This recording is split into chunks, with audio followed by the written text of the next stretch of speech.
Assalamualaikum warahmatullahi wabarakatuh. Salam. Kembali lagi di podcast Percik bersama saya Ika Putri Ana. Oke, di podcast kedua kali ini saya bersama dengan Bapak Suroto MPD selaku Wakil Sarana dan Prasarana di SMK Perguruan Cikini.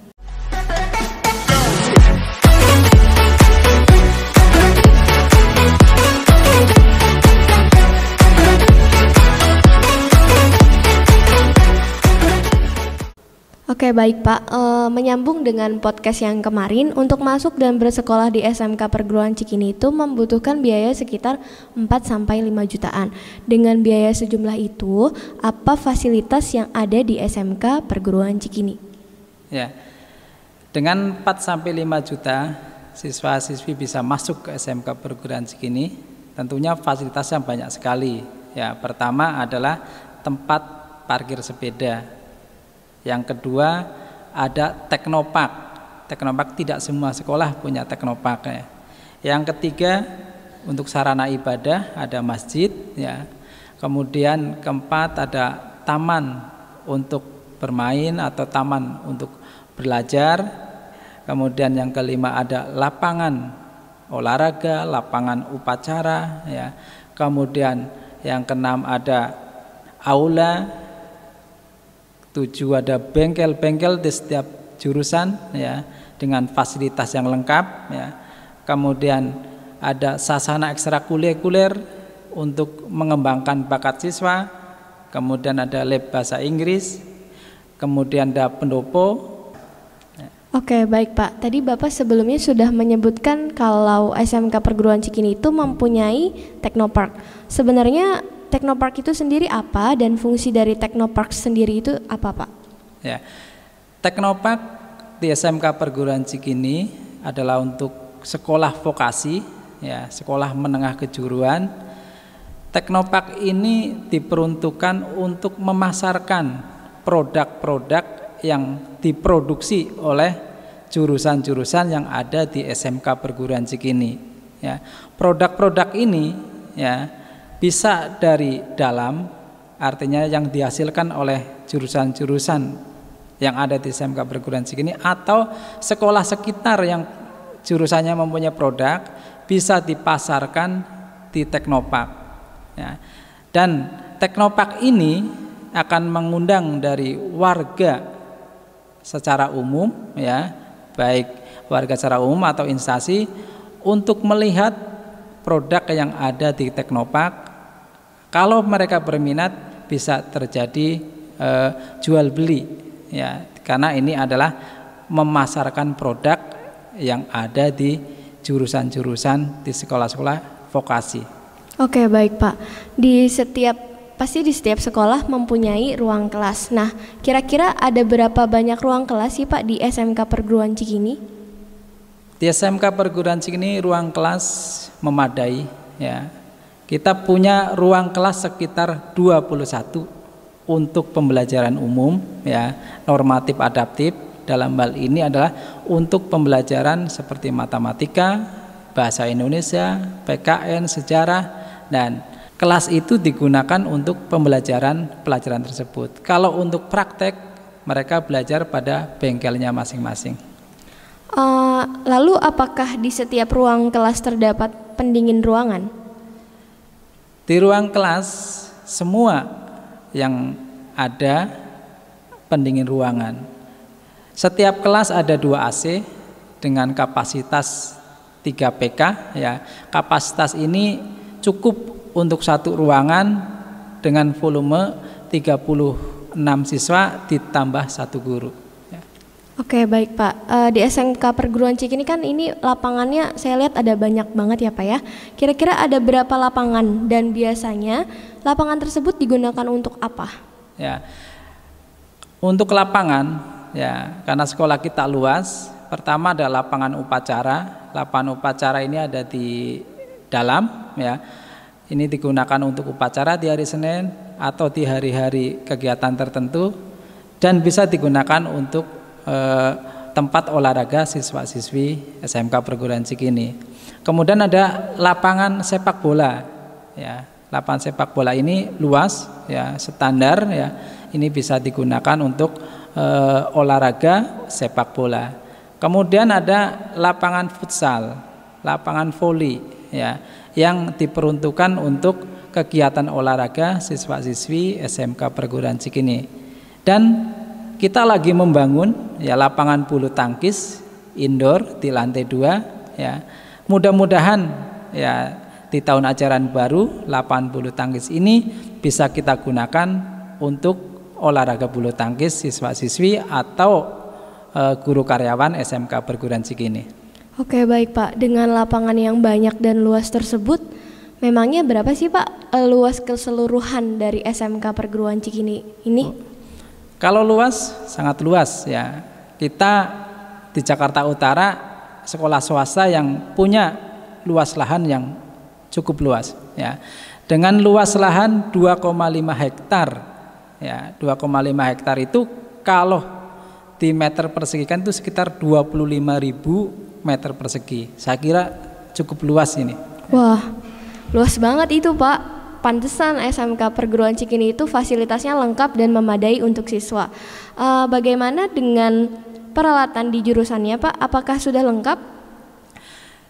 Di jurusan peralatan lengkap ya. Karena sekolah berusaha semaksimal mungkin memenuhi ya sarana prasarana yang ada di bengkel-bengkel di setiap jurusan ya. Supaya apa? Kompetensi siswa, kemudian standar siswa, kompetensinya itu bisa diterima di industri ya. Oke baik Pak. Dengan luas SMK Perguruan Cikini yang luas 2,5 hektar tadi dan sekolah SMK Perguruan Cikini ada di kawasan cukup padat penduduk, bagaimana dengan keamanan di sekolahnya Pak? Di sekolah. Untuk keamanan dan kenyamanan ya, siswa-siswi yang belajar di sekolah, di kelas-kelas, di bengkel-bengkel nyaman ya, aman ya. Karena semua bengkel, kelas-kelas sudah teramati oleh CCTV, artinya hal-hal yang kehilangan dari siswa bisa terlihat oleh CCTV. Kemudian keamanan yang kedua adalah adanya satpam. Satpam ini ya bekerja secara 24 jam secara bergantian untuk mengamankan ya di siang hari proses pembelajaran ya, mengamankan segala fasilitas seperti motor atau yang lain-lain atau kendaraan ya. Kemudian di malam harinya pun satpam ini akan menjaga keamanan dari sekolah ini. Wah, berarti sudah aman ya Pak ya di SMK Perguruan Cikini. SMK Perguruan Cikini ini kan sekolah menengah kejuruan ya Pak. Banyak juga jurusan yang ada di SMK Perguruan Cikini. Nah, apakah SMK Perguruan Cikini sudah menerapkan sekolah budaya industri? Dan boleh Bapak jelaskan sedikit tentang sekolah budaya industri? Ya. Baik ya, budaya industri di SMK Perguruan Cikini sudah kami terapkan ya. Di bengkel-bengkel kita sudah banyak slogan-slogan 5S ya, 5R, kemudian pada lingkungan-lingkungan kita sudah dukung dengan budaya industri ya, untuk melaksanakan budaya industri sudah sangat oke ya. Oke, baik Pak. Selain itu fasilitas apa saja yang mendukung penerapan sekolah budaya industri di SMK Perguruan Cikini Pak? Ya, fasilitas yang dibangun ya, pertama adalah jalur hijau ya, kemudian jalur berjalan kaki ya, kita bangun juga zebra crossnya untuk lalu lintas antar jalur hijau ya. Kemudian banyaknya rambu-rambu ya, rambu-rambu yang kita buat untuk memudahkan ya warga untuk mengikuti aturan yang ada di budaya industri tersebut. Kemudian parkir, tempat parkir sesuai tempatnya sudah kami sediakan ya. Kemudian setiap bengkel mengacu pada budaya industri ya. Layoutnya sudah standar industri ya. Kemudian setiap bengkel sudah ada budaya 5S, 5R ya. 5S itu S yang pertama adalah Seiri. Seri itu resik ya. S yang kedua saiton atau ringkas, yang ketiga saiso rapi, yang keempat adalah seikesu rawat, dan yang kelima adalah sisuke atau rajin. Dan inilah dasar dari 5S yang digunakan di dalam jurusan-jurusan ya. Oke, baik Pak, berarti SMK Perguruan Cikini ini sudah melekat sekali dengan budaya industri ya Pak ya. Bagaimana dengan, tadi Bapak sudah menyebutkan tentang jalur hijau, bagaimana mekanisme siswa pada saat menggunakan jalur hijau sebagai upaya penerapan sekolah budaya industri ya. Mekanisme budaya industri tentunya ada jalur hijau. Jalur hijau ini untuk dilalui oleh pejalan kaki. Jadi siswa ya, untuk masuk dari pintu gerbang ke kelas, mekanismenya harus mengikuti rambu-rambu yang sudah dibuat ya, yaitu dengan jalur hijau. Jalur hijau untuk masuk ya, atau in ya, untuk masuk. Nah, itu harus kita patuhi mekanisme tersebut. Dari pintu gerbang kita ngikutin jalur hijau yang masuk sampai ke kelas atau jurusan masing-masing. Kemudian kalau ingin keluar ya, itu harus mengikuti rambu-rambu jalur hijau untuk keluar. Keluar itu untuk langsung ke pintu gerbang atau masuk ke dalam parkir kendaraan. Nah, itu mekanisme itu sudah dibuat ya, dan setiap warga harus mengikuti mekanisme tersebut. Baik Bapak, terima kasih atas penjelasannya tentang sarana dan prasarana yang ada di SMK Perguruan Cikini.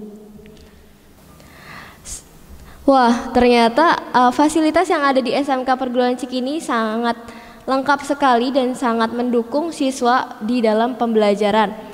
Bagi kamu yang sudah mendaftar dan bergabung di SMK Perguruan Cikini, tidak akan pernah rugi atau menyesal. Dan buat kamu yang belum mendaftar, ayo daftar dan kunjungi dan isi formulir yang ada di web smkperguruancikini.sch.id, atau bisa juga kamu datang langsung ke sekolah setiap hari Senin sampai Jumat pukul 7 sampai pukul 12 siang. Oke, untuk podcast kali ini saya akhiri. Wassalamualaikum warahmatullahi wabarakatuh. Salam.